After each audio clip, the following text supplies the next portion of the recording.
آیتونو کې الله رب العالمین د حضرت ابراهیم علیه السلام واقعه بیانوله چې حضرت ابراهیم علیه السلام ته الله پاک دا امر وکړي چې کعبه پاکه که د الله د عبادت لپاره ان طهر بیتي للطائفین چې د الله د عبادت لپاره الله ورته وفرمیل چې زما بیته زما کور کعبه شریفه پاکه که د پاکوالي څه مراد ظاهري پاکوالی هم دی چې د نجاستونو څخه یې پاکه که او معنوي پاکوالی هم دی چې د شرک او کفر څخه او د ناروا کارونو څخه یې پاکه که په دې کار سره الله پاک امر ورته وکړي. بیا چې ابراهیم علیه السلام بیا د الله څخه دا دعاګانې وغوښتلې چې یا الله دا ځای دا علاقه ښار وګرځوه او د امن والا یې وګرځوه. ښار یې ځکه وویل بلد یې ورته وویل چې د خلکو د راجمع کېدلو ځای ځکه چې خلک دې ته رانسي نو په دا ساره علاقه کې په غرو کې چې د الله کور دی نو دلته خو د عبادت هېڅوک نشته نو په دې وجه یې ښار وګرځوه. او بل یې دا وویل چې یا الله ښار یې هم د امن والا که چې امن نه بیا خو هم خلک نشي راتلی که د غلو بیره یا بله خطره نو بیا هم خلک نشي راتللی. او درېیمه دعا یې دا وکړه چې امن هم شي او د خوراک شی نه وي ځکه دا خو غرونه دي او ډبرې دي دلته کښتونه او شی نه وه نو خو بیا هم خلکو ته ګزاره مشکله ده. نو دا دعا یې هم وکړه چې یا الله د دې مکې اوسېدونکو ته رزق ورکه. په رزق کې صرف مؤمنان خاص کړل ځکه مخکې ابراهیم علیه السلام عموما د اولاد دپاره د امامت سوال کړی نو الله پاک ورته وفرمیل چې ظالمانو ته دا عهد زما نه رسیږي. نو دلته هم دا فکر وکړي چې کافرانو ته به الله پاک روزي نه ورکوي نو ځکه یې صرف مؤمنان خاص کړل. دا یوه وجه. یا یوازې وجه دا ده چې ابراهیم علیه السلام پیغمبر دی د پیغمبر په زړه کې د کافرانو سره بغض موجود دی نو ځکه یې د کافرانو دپاره د روزۍ سوال هم ونه کوي. نو الله پاک ورته وفرمیل چې روزي کافر ته هم ورکوه مسلمان ته هم خو لیکن د کافر اخري ځای به جهنم وي ور د جهنم ته به ورځي. اوس په دې آیتو کې الله رب العالمین دا واقعه بیانوي چې ابراهیم علیه السلام او اسماعیل علیه السلام د الله پاک د حکم مطابق راولاړ سول او د کعبې په جوړولو یې شروع وکړله. وإذ يرفع ابراهیم القواعد کله چې پورته کوله ابراهیم علیه السلام القواعد بنیادونه. په دې کې مشهوره قول دا دی چې کعبه شریفه اول وار ملایکو جوړه کړې ده د آدم علیه السلام تر پیدایش مخکې. دوم واره بیا آدم علیه السلام یې تعمیر کړی دی او بیا د نوح علیه السلام په طوفان کې پورته سوله تر هغه وروسته بیا ابراهیم علیه السلام د کعبه جوړه کړې ده. دلته د القواعد څخه هم دا معلومیږي چې کعبه مخکې هم موجوده وه نو ځکه ابراهیم علیه السلام دوم وار تازه کړله. مخکې جوړه وه بنیاد یې مخکې هم و ابراهیم علیه السلام یې بنیاد ایښی نه دی بلکې هغه بنیاد یې پورته کړی دی. وإذ يرفع کله چې پورته کوله ابراهیم علیه السلام القواعد بنیادونه من البیت د کعبې شریفې څخه و اسماعیل او اسماعیل علیه السلام هم پورته کول نو دواړو دا دعا وکړله ربنا ای زموږ ربه تقبل منا قبول که زموږ څخه دغه عبادت. په داسې وخت کې چې یو څوک یو غټ عبادت وکړي نو شیطان ته دا موقع په لاس ورځي چې هغه سړی په هغه عبادت مغروره کړي چې ما خو دونه غټ غټ کارونه کړي دي بس جنت زما دپاره دی. نو شیطان ته دلته موقع په لاس ورځي. نو د ابراهیم علیه السلام د کعبې د جوړولو په وخت کې دې خبرې ته متوجه سو چې ما اگر چې د شام ښایسته علاقه پرېښې ده او دلته راغلی یم د ساره علاقې ته د الله د امر مطابق او دلته زه کعبه شریفه جوړوم نو دا خو یو غټ عبادت دی خو لیکن دې ته متوجه و چې په دې عبادت زه مغروره نسم بیا هم د الله څخه بیرېدی. ربنا ای زموږ ربه تقبل منا قبول که زموږ څخه دغه عبادت چې راته قبول که ځکه د عبادت کولو قبولیت دا سره لازم نه دی.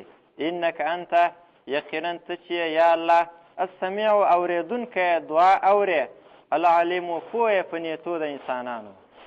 ربنا ای زموږ ربه یوه دعا هغه نورې دعاګانې کوي په دې آیت کې دا دعا کوي چې یا الله موږ ته په اسلام باندې استقامت را په نصیب که. ربنا ای زموږ ربه وجعلنا موږ وګرځوه مسلمین مسلمانان ځان تسلیمونکي لکه ستا دپاره. اوس هم مسلمین دي دواړو الله ته ځان تسلیم کړی دی، خو لیکن بیا هم چې دا دعا کوي مراد دا دی چې یا الله موږ ته استقامت راکړه په دې اسلام باندې. ومن ذریتنا بیا د اولاد دپاره دعا کوي، ځکه د نیکانو خلکو سره د خپل اولاد د تربیت فکر یې. ومن ذریتنا او زموږ د اولادې څخه هم وګرځوه امتن یوه ډله مسلمتن چې ځان تسلیمونکي لکه تا لره. و ارنا مناسکنا بله دعا ده چې کعبه خو مې جوړه کړله خو یا الله د دې د عبادت طریقې راوښیه. و ارنا او راوښیه موږ ته مناسکنا طریقې د عبادت او طریقې د حج. منسک طریقې د حج ته هم وایي او ځایونو د حج ته هم وایي او عام عبادتو طریقو ته هم وایي. وتوب علینا یا الله چې دا عبادت وکړو نو په عبادت کې خو کمزوري کېږي زموږ ته. وتوب علینا یا الله توبه قبلول وکړي پر موږ باندې، زموږ بیا هم توبه قبوله کړي او مهرباني را باندې وکړه.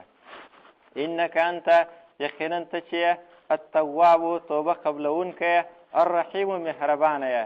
ربنا یا الله اوس بله دعا کوي چې هغه د دې واقعې دلته د ذکر کولو مقصد هم دی، هغه دا چې دې کعبه کې په دې علاقه کې داسې یو پیغمبر هم پیدا که چې په دې علاقه کې او د دوی د جنس انسان او رسول چې دوی ته ستا آیاتونه بیانوي او ستا د کتاب او د حکمت دوی ته تعلیم ورکوي او د دوی تزکیه کوي.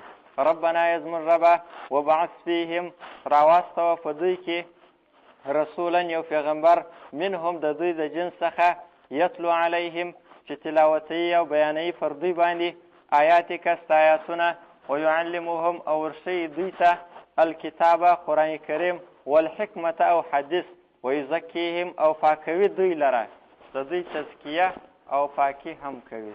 انک انت یقینا ته چې الله العزیزو زورور یې په هر کار قدرت لري، الحکیم و حکمت والا یې په هر کار کې د حکمتونه هم شته. دا دعا دلته اسماعیل علیه السلام او ابراهیم علیه السلام دواړو په ګډه کړې ده او دا دعا الله پاک قبله کړې ده. مخکینی دعاوې هم قبول شوې دي. سوره قصص کې الله پاک فرمایي چې دا دعا یې الله قبول کړلې. دا دعا هم الله پاک قبول کړله. د اسماعیل علیه السلام او د ابراهیم علیه السلام دواړو په اولاد کې الله پاک پیغمبر پیدا کړي او په دغه علاقه د مکې کې هم و چې هغه اخیری پیغمبر نبی علیه السلام دی. حدیث کې راغلی دی د بخاري شریف او ترمذي حدیث دی. نبی علیه السلام فرمایي چې انا دعوت ابي ابراهیم چې زه د خپل پلار ابراهیم علیه السلام دعا یم و بشارت اخي عیسی او د خپل ورور عیسی علیه السلام زیری یم چې خپل امت ته یې زیری ورکړی و چې اخري یو نبي را روان دی تر ما وروسته. و رؤیا امي او زه د خپل مور خوب یم التي رأت هغه خوب چې زما مور زما تر پیدایښت مخکې لیدلی و. وکذلک امهات الانبیاء یرین دا رقم د پیغمبرانو میندې خوبونه ویني د خپل اولاد تر پیدا کېدلو مخکې. زما مور دا خوب لیدلی و. نبی علیه السلام فرمایي چې نبی علیه السلام نو پیدا سوی چې یو رڼا زما څخه پیدا سوه. هغه داسې رڼا وه چې په ټوله دنیا وغوړېدله او ټوله دنیا یې رڼا کړله. نو هغه خوب نبی علیه السلام فرمایي چې هغه زه یم. نو دا دعا یې الله قبوله کړه. د اخیری پیغمبر درې صفات بیان کړل. یو دا چې عربي به عربي او مکی دې کې اشاره په فیهم کې ده ورته. فیهم په دوی کې د مکې والاو کې چې عربي او هم د مکې. او بل رسول دی. دریم صفت دا چې انسان به بشر به منهم د دوی د جنس څخه. منهم کې بشریت ته اشاره وکړه. وظیفې دا دی یتلو علیهم آیاتک. یو د الله د آیاتو تلاوت اصل تابعداري ته وایي او په اصطلاح کې د علماو دا دی چې د الله د کتاب د الفاظو ویلو ته تلاوت وایي. نو د نبی علیه السلام یوه وظیفه دا ده چې د قرآن کریم الفاظ خلکو ته بیانوي. ویعلمهم او ورښیي دوی ته الکتاب کتاب د الله قرآن کریم والحکمت او حدیث. د حکمت علامه ابو حیان اندلسي رحمه الله 22 معناوې لیکلې دي په تفسیر بحر المحیط کې. دلته یې معنا راجحه دا ده چې د حکمت څخه مراد حدیث دی. قرآن او حدیث به نبی علیه السلام دوی ته ورښیي. ویعلمهم تعلیم به ورکوي. د تعلیم نصاب هم یې بیان کړی دی چې کتاب او حکمت قرآن او حدیث دی. دا د تعلیم نصاب دی. ویعلمهم ورښیي دوی ته الکتاب قرآن کریم والحکمت او حدیث. ویزکیهم د تعلیم اثر به دی چې پاکوي به دوی لره. دوی به د غلطو اخلاقو، غلطو عقیدو او غلطو کارو څخه پاکوي. دا دغه تعلیم اثر دی. په دې کې الله پاک مخکې وفرمایل چې د قرآن کریم آیتونه الفاظ به ورته تلاوتوي او بیا وروسته ویل چې ویعلمهم الکتاب والحکمه. په دې کې دې مسلې ته اشاره ده. دلته د قرآن کریم چې بیانېدی عربو ته بیانېدی او د دوی د لهجې مطابق و، د دوی د ژبې مطابق و، خو لیکن بیا هم الله پاک صرف په تلاوت د الفاظو کفایت نه دی کړی او بیا هم ویعلمهم الکتاب والحکمه چې تعلیم د کتاب د حکمت به هم ورکوي. دې کې اشاره و دې خبرې ته ده چې قرآن کریم بغیر د استاذه دا زده کول یا دا فکر کول چې خپله د سړي زده کېږي دا غلطه ده. صحابه کرام عرب دي، په هغه زمانه کې نازل شوی دی. ټوله اصلاحات یې هغه چې د ژبه یې بلکل د قرآن کریم مطابق ده، خو لیکن بیا هم دې ته ضرورت لري چې نبي علیه السلام تعلیم ورکړي. معلومه شوه چې قرآن کریم په خپله صرف په دې وجه چې یا د سړي عربي زده او یا د هغه چې په کتاب پوهېږي، په دې باندې اکتفا کول دا صحیح نه دی او دا غلطه ده. انک انت العزیز الحکیم. الله پاک دا دعا قبوله کړه او آخري نبي په دوی کې راغی. نو مقصد د واقعې دا و چې نبی علیه السلام د ابراهیم علیه السلام دعا ده او تاسې د ابراهیم علیه السلام د منلو دعوه کوئ، حالانکه نبی علیه السلام نه منئ.